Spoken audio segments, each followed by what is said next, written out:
Think gadget reviews, news, and all about it. BlackBerry Priv review. While the Z10, Q10 and Massive Passport were all solid efforts, their lack of apps meant that they barely made a splash in the gigantic ocean dominated by Apple and Android devices. Enter the oddly named Private. Not only is this BlackBerry's very first handset running Android, it's also got all the specs you'd expect to see in a modern flagship. This phone matches everything the Samsungs, LGs and Apples of the world have to offer, on paper at least. At £560, it's more expensive than a lot of these handsets too. And then, of course, there's its slide-out physical keyboard, a form factor that hasn't been popular since the mid-2000s. It's a unique handset, to say the least, and arguably BlackBerry's last chance to begin clawing back the land its mighty empire once strutted over with unwavering confidence. A handsome blend. At first glance, the Priv is an unassuming but smart-looking handset, thanks to its sharp edges, which are offset by the smooth curves of its wraparound display. Stare a little longer, and you'll spot small details. The microSD slot for expandable memory. The side-mounted media controls. The front-facing bottom speaker bar. The metal strips that accent the screen. And of course, the BlackBerry logo, which will probably earn you a slew of curious smirks these days. The rear of the handset isn't slathered in traditionally premium materials like glass or metal. Instead, BlackBerry has stuck with the same carbon weave rear it previously used on the Q10. It doesn't feel as premium as glass or metal, but it is pleasant to the touch and offers lots of grip, far more than the slippery glass of the Galaxy S6. This extra grip is welcomed, as the Priv's 5.4-inch screen means that smaller-handed users might struggle with one hand. The build quality of the handset itself is solid, but it's quite easy to make it creak by pressing down firmly on the back, where there's a slight internal gap between the panel and the battery, a disappointment at this price point. It's not a major flaw by any means, but it's not something you'll be able to replicate with the iPhone 6s or Galaxy S6. What year is it? When was the last time you held a slider phone in your hand? For me, it was around 2009, when I waved goodbye to my trusty Nokia N95 and migrated to the stunning HTC HD2. The Priv shares a physical keyboard with these mobile relics, but the handset itself is slim enough that it's well disguised. The entire screen slides up with a gentle push of a metal lip that rests just above the bottom speakers. I must admit, I've had some fun handing the Priv over to family and friends, before revealing the keyboard with a quick flick, and seeing their reaction. The first response from all of them, of course, was why? It's a fair question. Touchscreen keyboards are perfectly suited to modern smartphones, and occasional autocorrect errors aside, I don't think many of us have been screaming out for a physical keyboard. You could argue that BlackBerry simply included the keyboard as a way to differentiate the Priv from the competition. It took a few days for me to get used to it, but I can happily report that BlackBerry has once again delivered a great physical keyboard.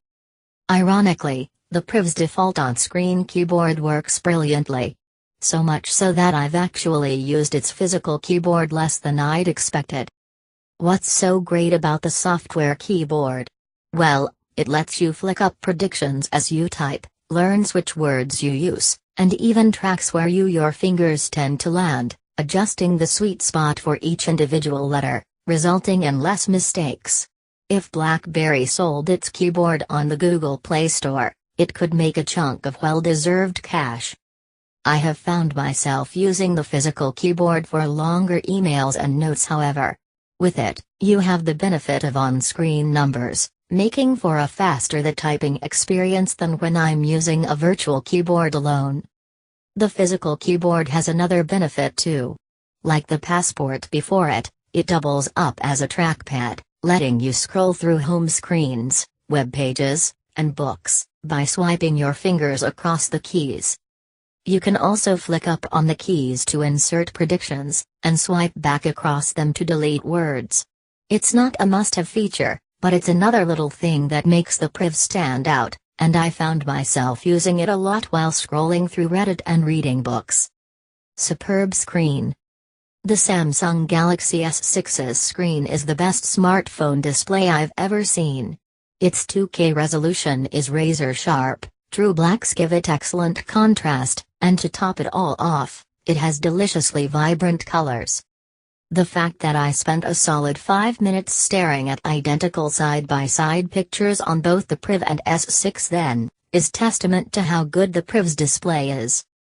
It matches the S6's impressive brightness and resolution, and despite having a slightly lower pixel count, 540 as opposed to the S6's 577, there's no noticeable difference in sharpness and clarity, even with eye-to-screen levels of scrutiny. An AMOLED panel also means that the Priv is one of the few major flagships that can match the S6's true black levels. Not only that, but whites on the Priv are ever so slightly purer. Not by a massive amount, mind, but when you spend 5 minutes straight staring at two screens, it's the sort of thing you notice. The S6's screen still serves up more vibrant colors, even when the Priv's saturation levels are maxed out. This doesn't necessarily mean that the S6's display is better though. Personally, I prefer the slightly more natural colors of the Priv's display, although the S6's vibrancy does have the effect of artificially nudging its contrast against the blacks up a bit, which can give Samsung's handset the effect of appearing ever so slightly sharper in some cases. Either way, the Priv's display happily holds its own against the best screen the smartphone world has seen so far. The curved edges of the Priv's screen aren't as prominent as those found on the S6 Edge and Edge Plus, and they shouldn't distract you during normal usage, at least from what I've seen so far. The curves seem to be there for aesthetic purposes more than anything, and they fulfill that role well. A surprisingly good camera. The Priv has, without a doubt, the best camera of any BlackBerry smartphone in history. Given the past performance of the company's cameras though, that's not exactly a surprise. It's an 18MP affair, with optical image stabilization, OIS, and I took no mercy on it, pitting it directly against one of the best smartphone cameras in the world right now, the one gracing the rear of the Galaxy S6. While the Priv can't match the S6's imaging prowess, it turns out, but it's still a very capable camera that delivers results in almost any situation you throw at it. The S6 Edge is ahead for detail and sharpness in well-lit conditions, despite its smaller megapixel count, and the same goes for HDR mode too. The Priv's HDR setting is almost too good, in fact, lighting up darker areas to such an extent that the lack of contrast can make pictures seem a little flat in comparison. Macro performance is equally good on both phones, which were able to pick up the pores in a Tangerine or Satsuma. I can't tell the difference, with minimal fuss. The S6 wins this round too though, because its depth of field effect is far greater. While the Priv's close-up shots do blur the background slightly, it's nowhere near as prominent as the S6's. In almost pitch-black conditions, the handsets are roughly equal, although the S6's auto mode does a better job of picking up detail. As long as you remember to bump up the exposure on the Priv, which requires a simple swipe across the screen, it'll deliver okay results. Almost any handset, minus the LG G4, has lost in a camera head-to-head against the Galaxy S6. The Priv's camera is surprisingly good, and will serve you well, as long as you're happy with the camera app's bare-bones approach. If smartphone photography is extremely important to you though, the Galaxy S6 or LG G4, with their professional manual modes which offer tons of options, will be the better choice for you.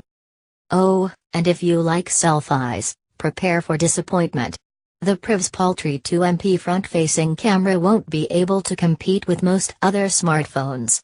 Personally, that's very low on my list of priorities, but there you go.